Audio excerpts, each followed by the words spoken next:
हर हर महादेव, घर घर महादेव। महेश्वर शिव गुरु जी के चरणों में प्रणाम करती हूँ। मैया भवानी जी के चरणों में प्रणाम करती हूँ। गणेश भगवान कार्तिकेय भगवान के चरणों में प्रणाम करती हूँ। सभी देवी देवता के चरणों में प्रणाम करती हूँ। मेरा प्रणाम स्वीकार कीजिए, शिव गुरु स्वीकार कीजिए।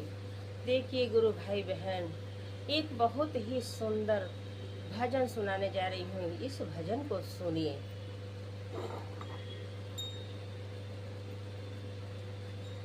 शुक्रवा सोमवारवा के आवेलू मंदिरवा हो केकरा लागे, बहिनी करलू चरचवा हो केकरा लागे, बहिनी करलू चरचवा हो केकरा लागे।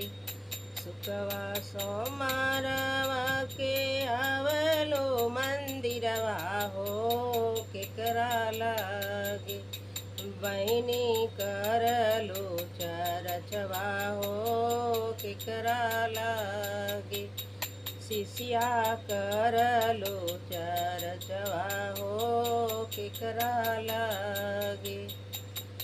हमरे जो स्वामी ने राम जैसन स्वामी हो उनका लागे, हम करीला चरचवा हो उनका लागे, हम करीला चरचवा हो उनका लागे।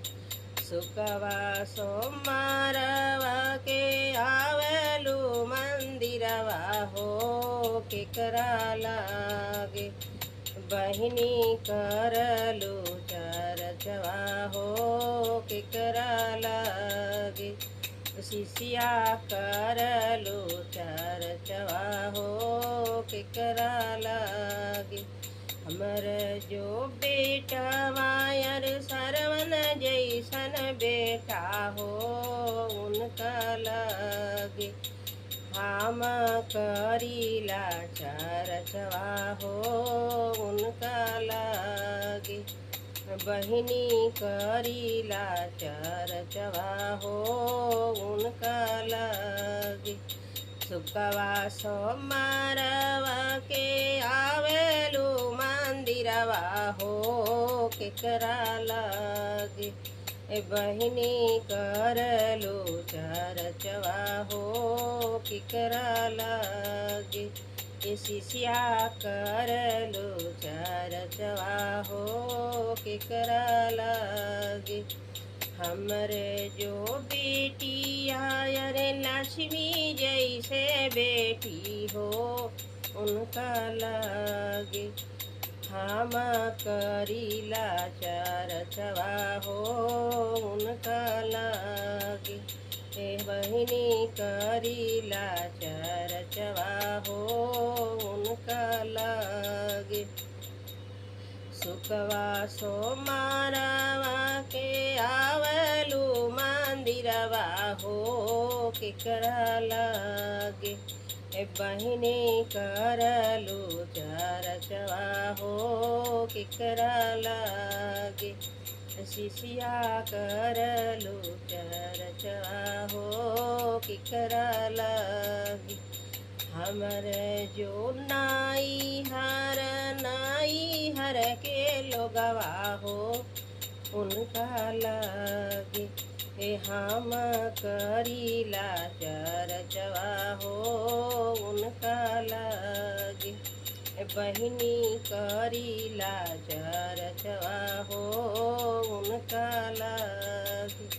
हमर जो ससुरायर ससुरे का लोगवा हो उनका लागे, हम करीला चरचवा हो उनका लागे। शुक्रवा सोमवारवा के आवेलू मंदिरवा हो केकरा लागे, शिष्या करलू चरचवा हो केकरा लागे। पहले में दया मंगब दूसरे में चर्चा हो। पहले में दया मंगबे दूसरे में चर्चा हो। तीसरे में करब ना मनवा हो अपना लागे। ए बहिनी करीला ना मनवा हो अपना लागे। शिष्या करीला ना मनवा हो अपना लागे। नमः शिवाय।